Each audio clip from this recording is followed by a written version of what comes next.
حقیقت و اقسام شرک، مصنف ڈاکٹر اسرار احمد، مکتبۃ خردام القرآن، لاہور۔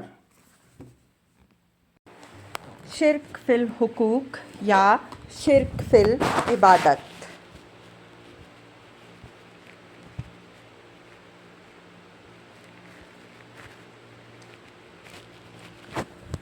شرک فی المحبت۔ عبادت میں دوسری لازمی چیز محبت ہے۔ اب دیکھیے شرک فی المحبت کیا ہے اور توحید فی المحبت کیا ہے۔ قرآن مجید میں سورۃ البقرہ کا 20واں رکوع اس موضوع پر کلائمیکس ہے، ارشاد الہی ہے۔ وَمِنَ النَّاسِ مَن يَتَّخِذُ مِن دُونِ اللَّهِ أَندَادًا يُحِبُّونَهُمْ كَحُبِّ اللَّهِ، البقرہ آیت 165۔ اور لوگوں میں کچھ ایسے بھی ہیں جو اللہ کے سوا کچھ ہستیوں کو اس کے مد مقابل بنا لیتے ہیں، وہ ان سے ایسی محبت کرتے ہیں جیسی اللہ سے محبت ہونی چاہیے۔ یہاں شرک فی المحبت کا ذکر بھی آ گیا ہے اور توحید فی المحبت کا بھی، یعنی اگر کوئی ہستی یا کوئی ادارہ اتنا محبوب ہو جائے جتنا اللہ محبوب ہے تو یہ شرک فی المحبت ہے۔ اس طرح محبت کے اندر توحید کیا ہے؟ فرمایا گیا وَالَّذِينَ آمَنُوا أَشَدُّ حُبًّا لِلَّهِ، اور جو لوگ واقعتاً ایمان والے ہیں وہ سب سے زیادہ سخت محبت اللہ سے کرتے ہیں، یعنی ان کی ساری محبتوں پر غالب محبت اللہ کی ہے۔ حضرت ابراہیم علیہ السلام کا اصل امتحان ہی محبت کا امتحان تھا اور آپ علیہ السلام سارے امتحانات میں پاس ہو گئے تھے۔ والدین کی محبت کو انہوں نے اللہ کی محبت پر قربان کر دیا اور توحید کی خاطر والدین کے گھر کو چھوڑ دیا۔ اپنی قوم کی محبت کو اللہ کی محبت پر قربان کر دیا، وطن چھوڑ کر وطن کی محبت کو اللہ کی محبت پر قربان کر دیا، جیسے انہوں نے فرمایا تھا انی ذاہب الی ربی سیہدین، سورہ الصافات آیت 99۔ یقیناً میں تو اب اپنے رب کی طرف جا رہا ہوں، عنقریب وہ مجھے راہیاب کر دے گا۔ اب حضرت ابراہیم علیہ السلام کی آخری آزمائش بیٹے کی محبت تھی، اور بیٹا بھی اکلوتا جو 87 برس کی عمر میں دعائیں مانگ مانگ کر ملا، اور انتہائی حلیم الطبع بیٹا جس کے روئیں روئیں سے سعادت مندی اور نیکی پھوٹ رہی تھی۔ ذرا اندازہ کیجئے حضرت ابراہیم علیہ السلام کے دل میں اس کے لیے کتنی محبت ہوگی۔ اب اللہ تعالیٰ نے حضرت ابراہیم علیہ السلام کا آخری امتحان لیا کہ بیٹے کی محبت کہیں ہماری محبت سے بالا تر تو نہیں ہو گئی۔ ابراہیم، اسے بھی اگر تم ہمارے لیے ہمارے حکم کے تحت ذبح کر سکتے ہو تب تو واقعتاً تم موحد فی المحبت ہو گئے۔ اللہ کی محبت میں توحید کا مقام تم نے حاصل کر لیا، اور اگر یہاں ناکام ہو گئے تو جان لو کہ توحید کے امتحان میں ناکام ہو گئے۔ پھر تو معلوم ہوا کہ ایک محبت بھی ایسی ہے جو دل کے سنگھاسن پر اللہ کی محبت کے برابر بیٹھی ہے یا اس سے بھی بالا تر ہو گئی ہے۔ یہ آخری امتحان تھا محبت کا جس میں حضرت ابراہیم علیہ السلام سرخرو ہو گئے، اور یہ ہے توحید فی المحبت۔ شرک فی المحبت کی دلیل کے لیے 2 آیات پیش کی جا رہی ہیں۔ ایک تو وہ آیت جس کا ہم نے ابھی مطالعہ کیا، وَمِنَ النَّاسِ مَن يَتَّخِذُ مِن دُونِ اللَّهِ أَندَادًا يُحِبُّونَهُمْ كَحُبِّ اللَّهِ، البقرہ 165۔ اور لوگوں میں سے کچھ وہ بھی ہیں جو اللہ کے سوا کچھ ہستیوں کو اس کے مد مقابل بنا کر ان سے ایسی محبت کرتے ہیں جیسی اللہ سے محبت کرنی چاہیے۔ دوسری جگہ فرمایا گیا قُلْ إِنْ كَانَ آبَاؤُكُمْ وَأَبْنَاؤُكُمْ وَإِخْوَانُكُمْ وَأَزْوَاجُكُمْ وَعَشِيرَتُكُمْ وَأَمْوَالٌ اقْتَرَفْتُمُوهَا وَتِجَارَةٌ تَخْشَوْنَ كَسَادَهَا وَمَسَاكِنُ تَرْضَوْنَهَا أَحَبَّ إِلَيْكُم مِّنَ اللَّهِ وَرَسُولِهِ وَجِهَادٍ فِي سَبِيلِهِ فَتَرَبَّصُوا حَتَّى يَأْتِيَ اللَّهُ بِأَمْرِهِ وَاللَّهُ لَا يَهْدِي الْقَوْمَ الْفَاسِقِينَ، التوبہ 24۔ اے نبی صلی اللہ علیہ وآلہ وسلم، ان سے کہہ دیجئے کہ اگر تمہیں اپنے باپ، اپنے بیٹے، اپنے بھائی، اپنی بیویاں، اپنے رشتہ دار اور اپنے وہ مال جو تم نے بڑی محنت سے جمع کیے ہیں، اور اپنے وہ کاروبار جن کی کساد بازاری کا تمہیں خوف رہتا ہے، اور اپنے وہ مکانات جو تمہیں پسند ہیں، جنہیں تم نے بہت شوق اور ارمانوں سے بنایا ہے، زیادہ محبوب ہیں اللہ سے اور اس کے رسول سے اور اس کی راہ میں جہاد کرنے سے، تو جاؤ انتظار کرو، دفع ہو جاؤ، یہاں تک کہ اللہ اپنا فیصلہ سامنے لے آئے، اور اللہ ایسے فاسقوں کو ہدایت نہیں دیتا۔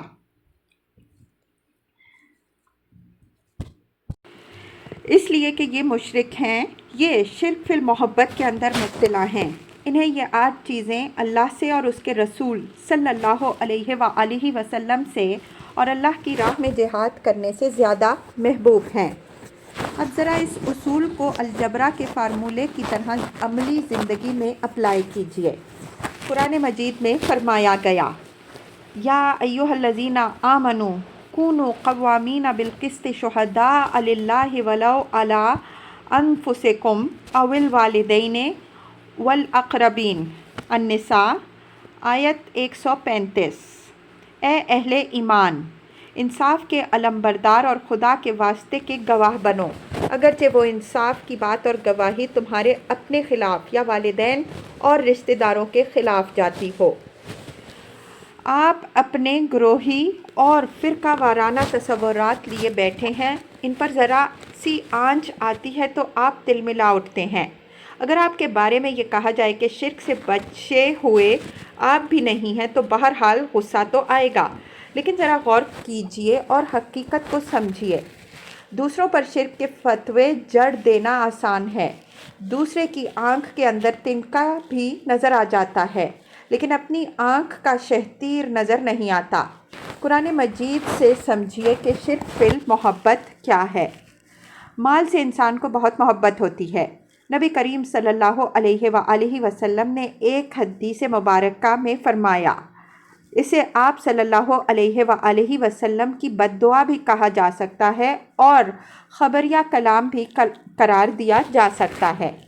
آپ صلی اللہ علیہ وآلہ وسلم نے فرمایا، تعس عبد الدینار و عبد الدرہم، ہلاک ہو جائے یا ہلاک ہوا درہم و دینار کا بندہ۔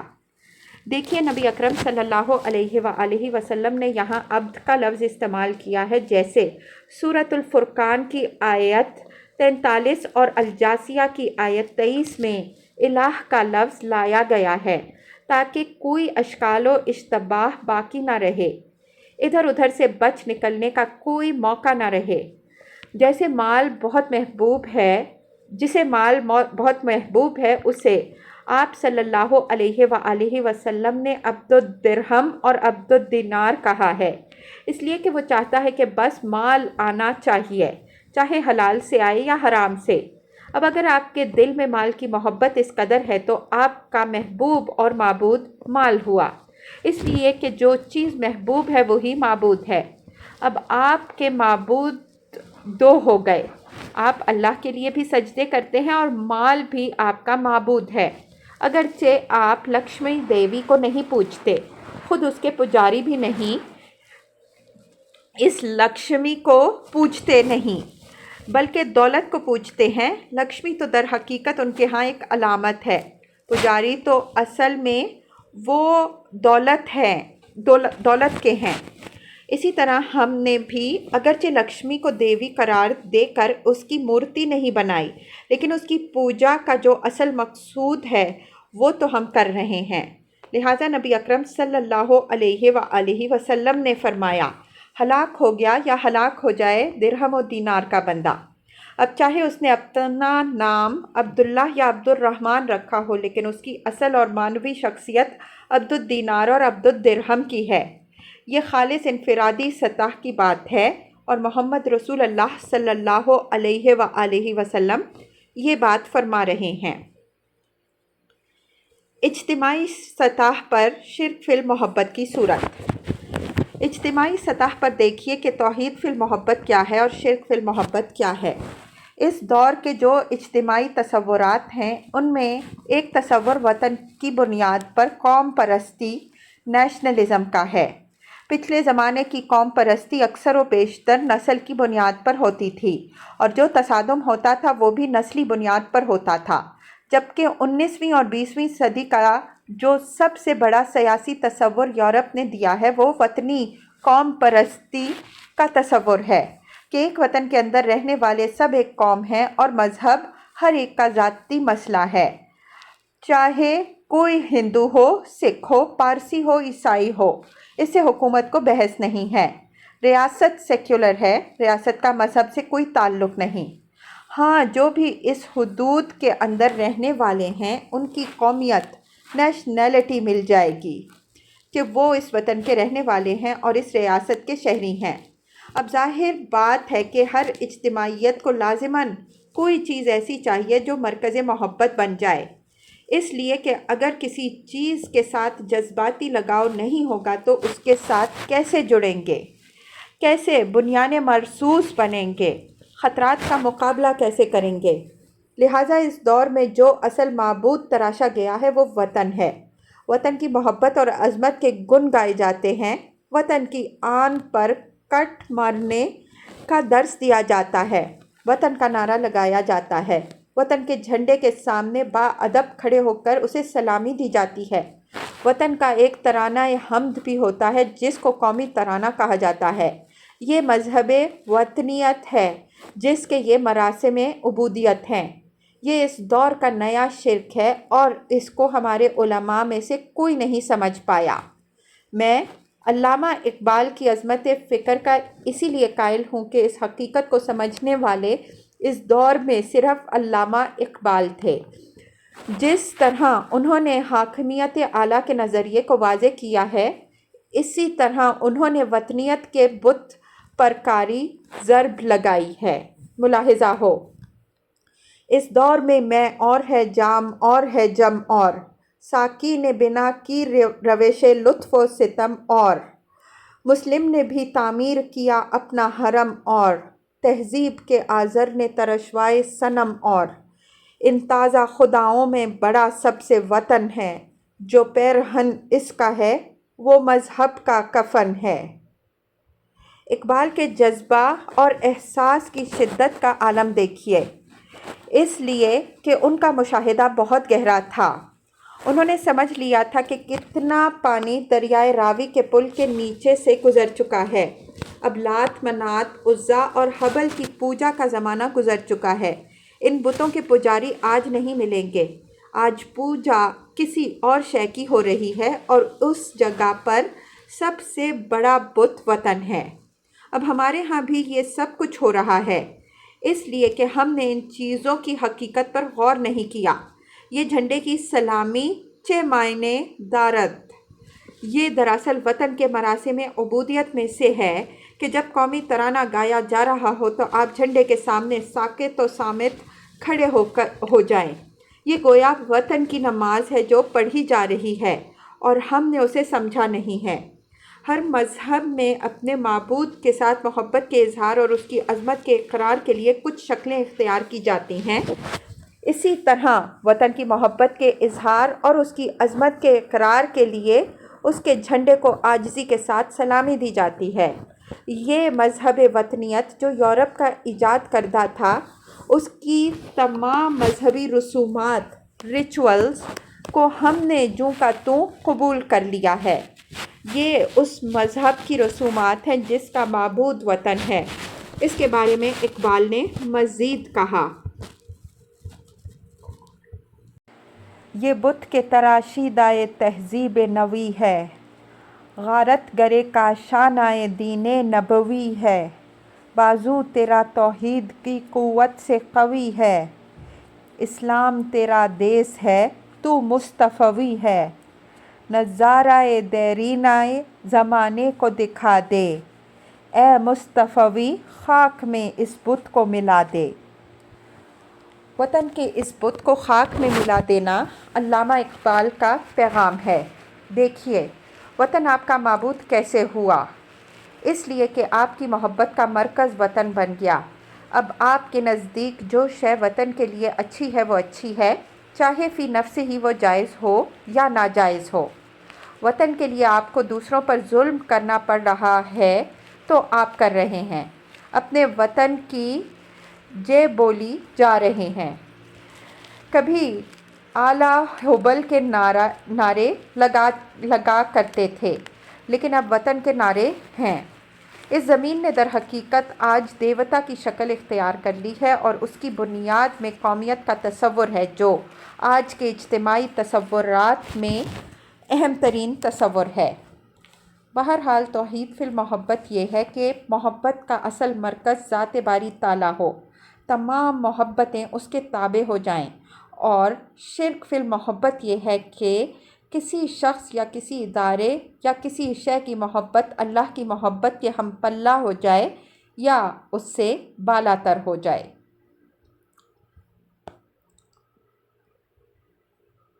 چند ضروری وضاحتیں۔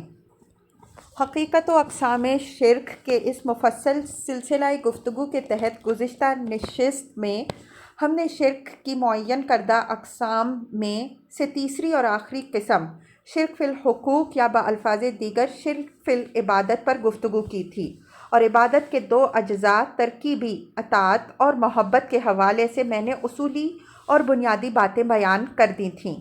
اس ضمن میں انفرادیت سے لے کر اجتماعیت کی بلند ترین چوٹی یعنی ریاست کی الگ الگ مثالیں بیان کرنے کے بعد عرض کیا گیا تھا کہ انہی پر قیاس کرتے ہوئے درمیانی خلا کو آپ خود پر کر لیجئے۔ لیکن حاضرین کی جانب سے بعض سوالات کی بنا پر میرے ذہن میں یہ خیال آیا کہ اس موضوع پر بعض باتوں کی مزید وضاحت ضروری اور سود مند ہے۔ کیا تقلید شرک ہے؟ اطاعت کے ضمن میں یہ بات بیان ہو چکی ہے کہ قرآن مجید نے اہل کتاب یعنی یہود و نصارہ پر یہ الزام عائد کیا ہے کہ اتخذوا احبارہم و رہبانہم اربابا من دون اللہ، سورہ التوبہ آیت 31۔ اور اس ضمن میں حضرت عدی بن حاتم رضی اللہ عنہ کے سوال کے جواب میں رسول اللہ صلی اللہ علیہ وآلہ وسلم نے اس کی جو تشریح فرمائی تھی وہ بھی بیان کی جا چکی ہے۔ اب اسی کو سامنے رکھ کر ہمارے ہاں جو تقلید کا تصور ہے اس کو سمجھ لیجئے۔ دیکھیے، تقلید کا ایک تصور ہے عوام کے نزدیک اور ایک تصور ہے اہل علم کے نزدیک۔ ان دونوں میں زمین و آسمان کا فرق ہے۔ عوام کے ذہنوں میں تقلید کا جو تصور ہے وہ بالعموم شرک ہے۔ اگر کسی کے ذہن میں یہ بات ہے کہ جو بات امام ابو حنیفہ رحمہ اللہ کہہ دیں وہ ہم لازماً مانیں گے بغیر کوئی دلیل طلب کیے کہ وہ کس بنیاد پر یہ بات کہہ رہے ہیں اور کتاب و سنت کی کون سی دلیل ان کے پاس ہے، تو یہ شرک ہے۔ اسی طرح اگر کوئی بات مجرد اس لیے مان لی جائے کہ یہ امام احمد بن حنبل یا امام شافعی یا امام مالک رحمہم اللہ کی زبان سے مبارک سے نکلی ہوئی بات ہے، تو یہ بلا شک و شبہ شرک ہے۔ البتہ ہمارے ہاں اہل علم کے نزدیک تقلید کا تصور یہ ہے کہ جن عظیم اور باہمت لوگوں نے کتاب و سنت کا فہم حاصل کرنے کے لیے اپنی پوری زندگیاں کھپائی ہیں، ان کے فہم پر اعتماد کرتے ہوئے اور انہوں نے کتاب و سنت سے استنباط کر کے جو دلائل پیش کیے ہیں ان کو مد نظر رکھ کر ان کی رائے پر عمل کیا جائے۔ اس ضمن میں امام ابو حنیفہ رحمہ اللہ کا یہ قول موجود ہے: اگر تمہیں میرے کسی قول کے خلاف صحیح حدیث نبوی صلی اللہ علیہ وآلہ وسلم مل جائے تو میری بات کو دیوار پر دے مارو، اس لیے کہ کسی بات میں وزن محض اس وجہ سے ہرگز نہیں ہے کہ یہ فلاں شخص کی بات ہے، بلکہ اس وجہ سے ہے کہ اس نے کتاب و سنت سے اپنی بات کو مدلل کیا ہے اور کتاب و سنت کے منشا کو سمجھ کر اس سے استنباط کیا ہے۔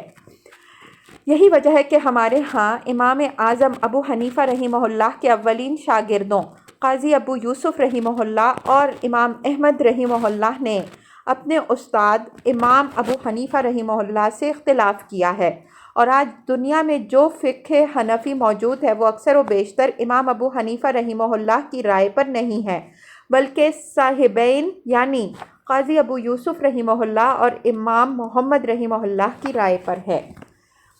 مثال کے طور پر امام ابو حنیفہ رحمہ اللہ کے نزدیک مزارعت مطلقاً حرام ہے، لیکن فقہ حنفی میں اس پر جو فتویٰ ہے وہ امام ابو حنیفہ رحمہ اللہ کی رائے پر نہیں بلکہ صاحبین کی رائے پر ہے، تو ان کے شاگردوں نے ان سے اختلاف کیا ہے۔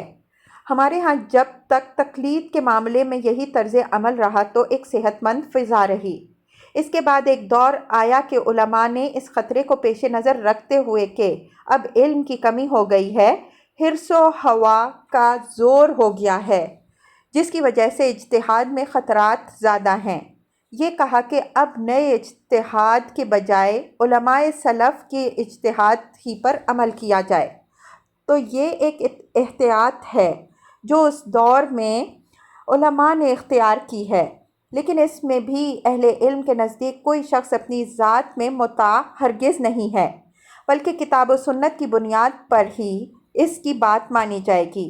چنانچہ یہ تقلید شرک نہیں ہے، البتہ اگر کسی شخص کو اپنی ذات میں مطاع مان لیا جائے تو اس قسم کی تقلید شرک ہے، اور یہ اسی قسم کا شرک ہے جیسا کہ قرآن مجید نے اہل کتاب کے بارے میں کہا ہے کہ اتخذوا احبارہم و رہبانہم اربابا من دون اللہ، سورہ توبہ آیت 31۔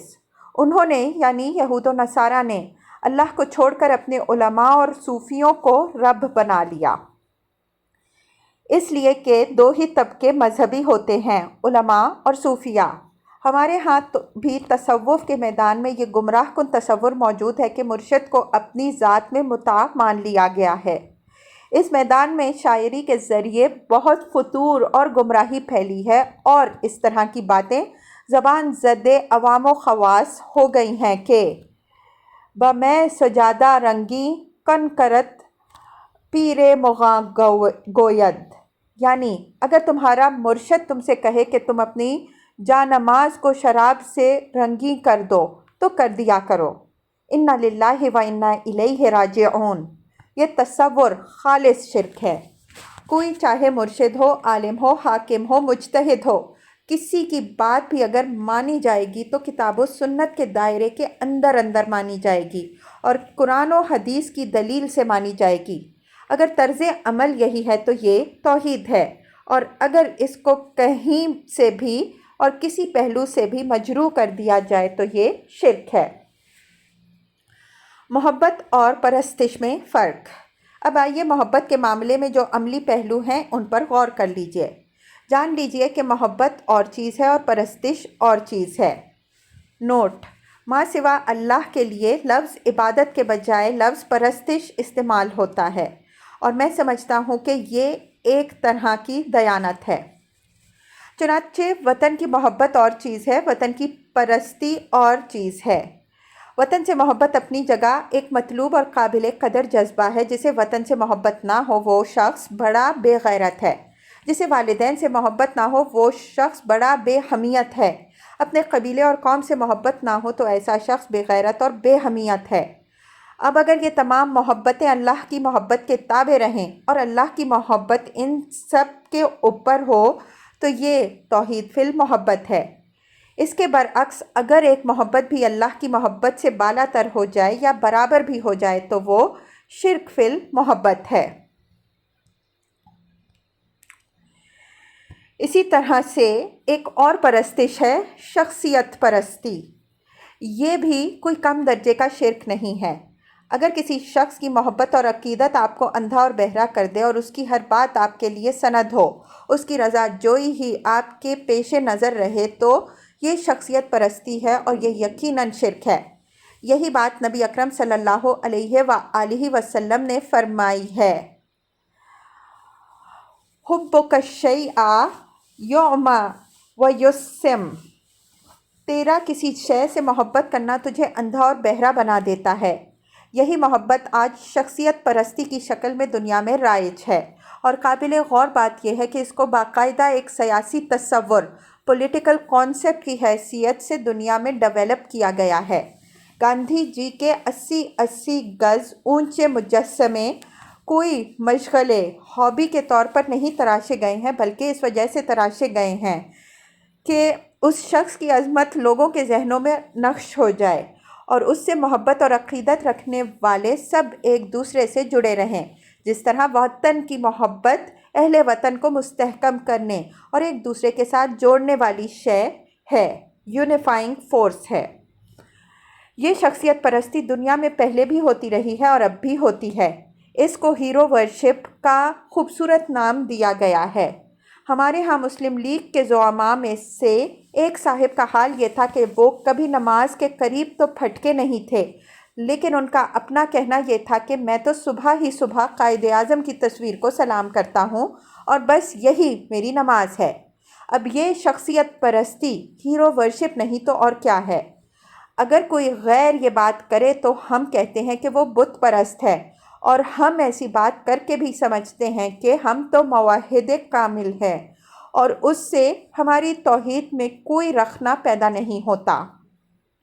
ایسے ہی اسٹالن کے مجسمے نصب کیے گئے اور اس کی تصویریں بچوں کے ذہنوں کے اندر اتاری گئیں تاکہ اس کی محبت اور عقیدت ذہنوں پر چھا جائے۔ اسی طرح ماؤ زedونگ کے بت تراشے گئے۔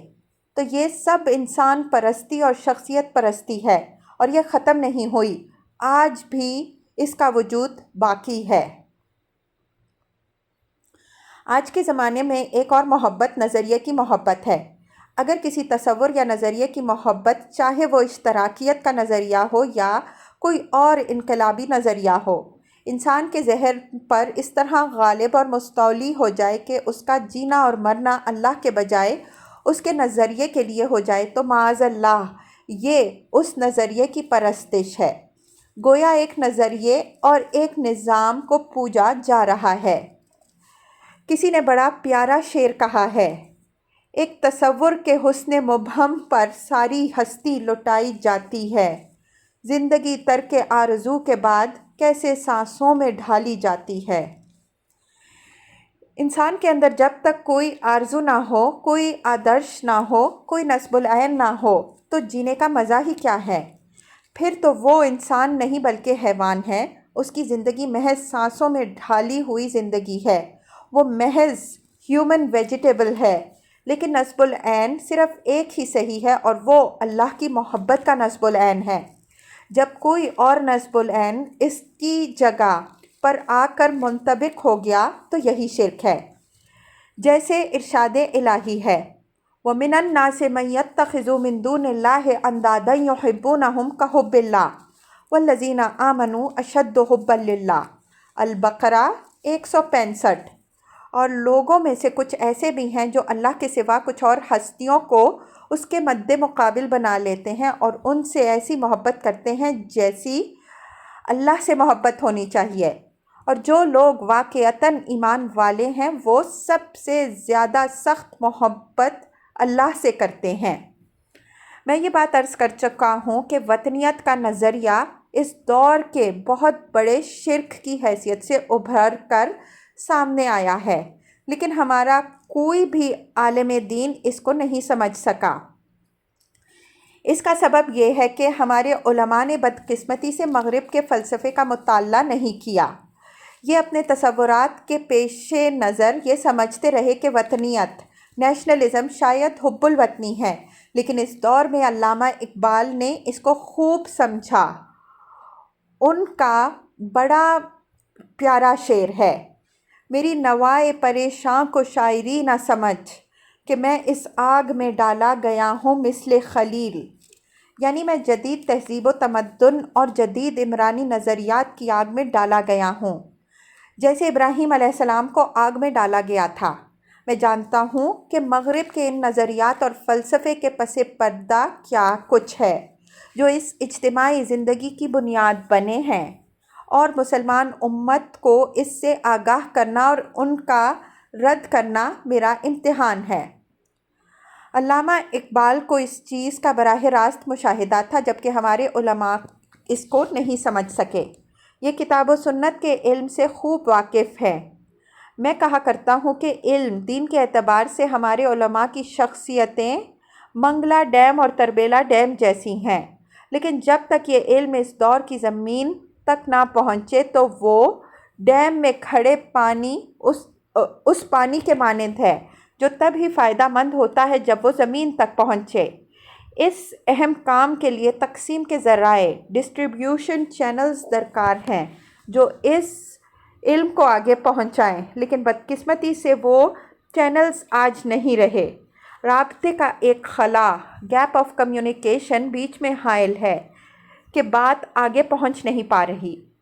لہٰذا ضرورت اس بات کی ہے کہ اس دور کے نظریات کو سمجھا جائے، اس لیے کہ اس دور کا شرک تب ہی سمجھ میں آئے گا جب گہرائی میں اتر کر اس دور کے نظریات کو سمجھا جائے۔